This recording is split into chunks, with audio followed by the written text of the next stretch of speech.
What are the measures and strategies of the Ukraine to sustain the economy during the Russia's war in Ukraine? That's a great question. Basically, first, Ukrainian economy and Ukrainian government remain to be operational despite the war, despite the attacks. The energy system, despite the immediate blackouts, it has been restoring. In terms of economic measures, Ukraine, there are several of them. First, domestically, we have, for example, a program for relocation of enterprises from the affected territories close to front line, before occupation, before the attack. They relocated to, for example, central or western Ukraine to continue operations. There is a program for supporting enterprises with additional credits, with basically operational money, because it's clear that the banks cannot take all the risks on them. There is definitely the macroeconomic stabilization measures. The budget is working, but also we have the monetary policy. We have now reintroduced as an emergency fixed exchange rate to moderate somehow the expectations. It has been already one big shift in the exchange rate to come it closer to what we call a market, unofficial market, but basically the banking system is working, all transactions are happening, the access to information is available, so the economy is coping. Plus external, definitely it's their attempt to get better access in terms of logistics, that is like deblock the Black Sea. The grain deal is a good example, but also there is a development of access to EU, both physical, for example, this EU solidarity lanes. This is not Ukrainian policy, it's a European policy, but in close cooperation with EU, Ukraine and EU, how to deal with that. Also, we have advocating the better access, and also we are very grateful for the partners, the European Union, UK, US, who removed all duties on the Ukrainian products. We have more active integration, for example, energy system. Ukraine became a member of NTSOE already in March this year, well before the schedule. In October, fairly on schedule, Ukraine became the part of the common transit system. This is a simplification of all procedures related to the moving goods across customs, plus the agreement on transportation, so the no permits needed for trucks from Ukraine traveling into the EU, bringing goods back and forth.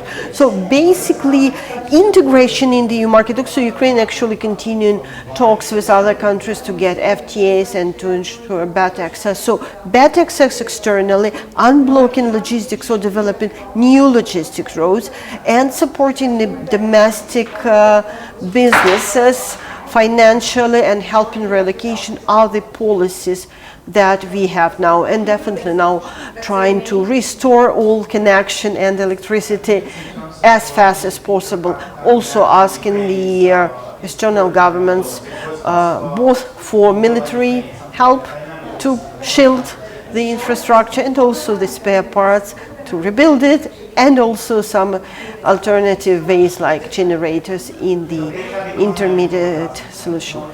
Thank you. Could you talk about what are the most urgent needs in the country aside from military supports, arms supplies nowadays? Yeah, but military support is the most urgent. I think now the most urgent is the help to duplicate the energy systems for, first of all, critical elements like the hospitals, like water pumps, sewage systems. So to ensure that the critical infrastructure plus critical social services have the alternative electricity supplies, that will mean basically generators and inverters, plus the supply of fuel for them, and definitely additional interconnections. So yeah, Ukraine is buying Starlinks as crazy. So basically, this is the need. That's now the most urgent, probably. Thank you. My final question, Ukrainian energy infrastructure is under the target attacked by Russia.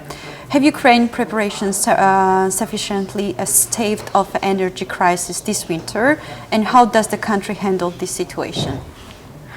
Okay, we already discussed it a bit, and basically how the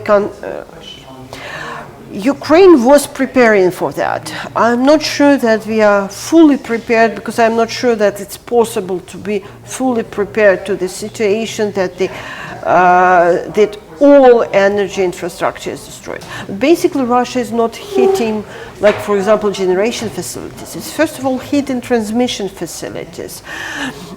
And it's a bit difficult to restore them in full, because they were designed and using the equipment which is like, it's not exactly the same as the EU use. It just was partial, it's still Soviet heritage now, which we will get rid of and will restore into a different way. Ukraine will definitely go through the winter. The scope of damage is difficult to assess, the final scope of damage. As far as we know, about half of infrastructure has been damaged, but now the Ukraine, basically all regions have electricity. The problem that how long the gaps between supply and closures, and it will depend on the attacks and also on supply of equipment and on the like ability to, for example, shield that, because actually even these blockdowns, they are not from they happen despite that we down 70–80% of missiles. So if it would not be the case, it would be much worse.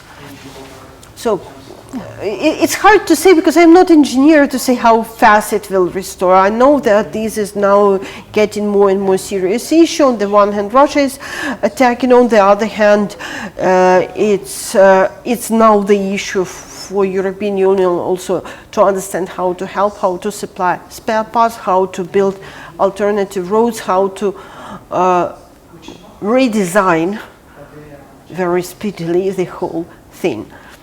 We will see, but basically what I see now, there are very, like, people are stubborn, people will not give up, people really understand what's happening. People who can relocate to like villages or something where they have opportunity to, for example, use wood, they're doing so. If not, people are preparing to survive hard winter, but without Russia.